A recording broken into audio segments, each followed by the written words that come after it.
Basically, in a nutshell, when you look at the Binet, the Simon test, the Stanford Binet test, and the IQ tests, they are all heavily flawed. They are made by eugenicists for the purpose of creating the illusion of white supremacy and and especially white cultural supremacy.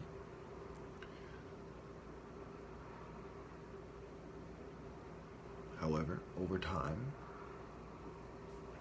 Asians actually outperformed them on the IQ test, and it's basically being used by many people for many reasons. But in the most hazardous way that I see it being used, it is being used to justify race and class separation.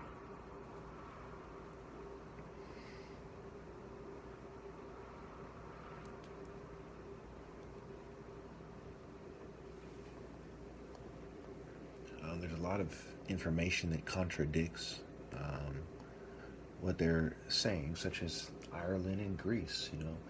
Greece has 98% ethnic Greeks, okay? And then it has Albanians and Turks and other people, right? It doesn't have too many blacks. And the average IQ in Greece is lower than the average IQ in America, which is 12% black.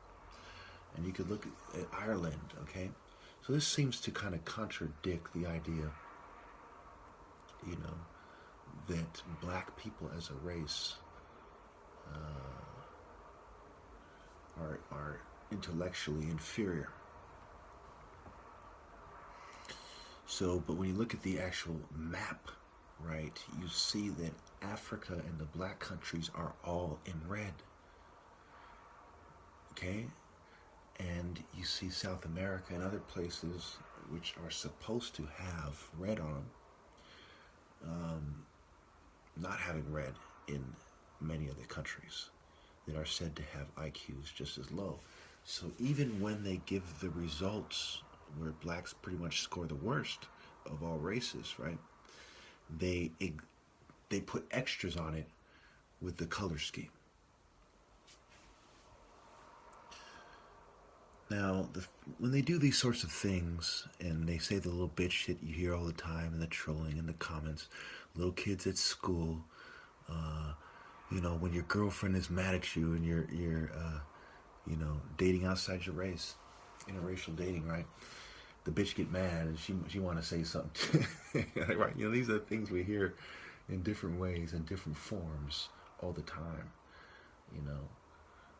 And there's this unspoken racism, and these kind of tense moments in many colleges and classrooms across America.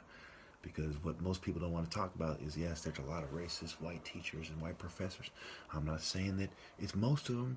I'm not saying how it breaks down. I honestly don't know. But I do know that there's a lot of them motherfuckers. And, these people just don't want to see the black man succeed. And the fucking eugenicists, they don't want to admit that these philosophies like Christianity that would help us live together and love each other and understand each other are beneficial. Let's just look at how the black man is viewed. Okay, blacks are 17 times more likely, at least the evidence suggests, in the UK to be diagnosed with a severe mental illness. Okay, on the IQ tests, Sub-Saharan Africans, the blackest place in the world, score the lowest. Okay, blacks in America are 12 to 13% and own less than 0.5% of the capital, and they're seen as poor, right? So they're seen as poor, they're seen as mentally ill, they're seen as criminals. Okay, this is me separating myself from black people. That's why I'm saying they. They're also seen as diseased. When you look at the map of the diseases, right?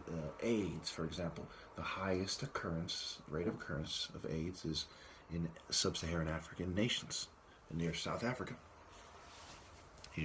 And I don't think that's a coincidence. And I think that that is the empire striking back, but we're not going to get into that.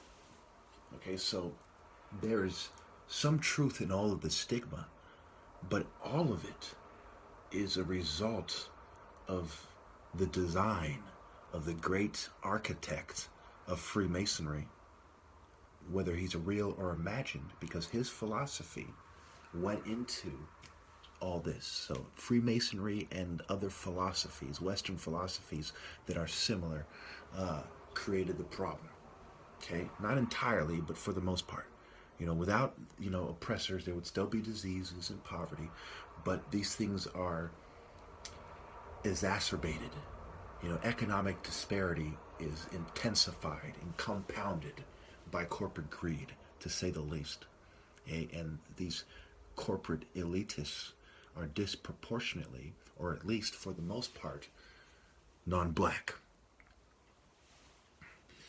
So when you look at this thing, we are the victims being blamed by a bunch of eugenicists, like the founding president of Stanford, David Starr Jordan, the Stanford Binet test, and their communities, their colleges. Now, not everyone who goes to these colleges is a racist, but they are being educated, quote unquote, by institutions that are historically racist, They don't exactly burn, they probably don't burn crosses on their front lawn or something, on people's front lawns there or something, but, they're there to produce a country of white supremacy in a world of white supremacy. That's what they're there for. And psychiatry was made by Europeans to reinforce the mentality of white supremacy and to put people into a susceptible psychological state where they will be ripe for exploitation, subordination, and subjugation.